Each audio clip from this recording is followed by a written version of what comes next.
حدثنا محمد بن سنان حدثنا فليح وحدثني إبراهيم بن المنذر حدثنا محمد بن فليح قال حدثني أبي قال حدثني هلال بن علي عن عطاء بن يسار عن أبي هريرة قال: بينما النبي صلى الله عليه وسلم في مجلس يحدث القوم جاءه أعرابي فقال: متى الساعة؟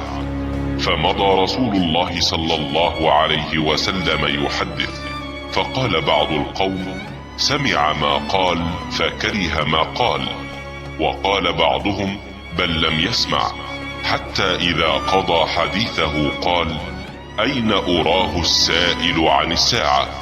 قال: ها أنا يا رسول الله.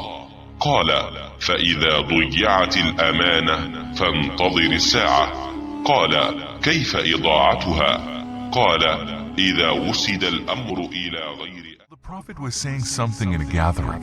A Bedouin came and asked him, when would the hour, doomsday, take place?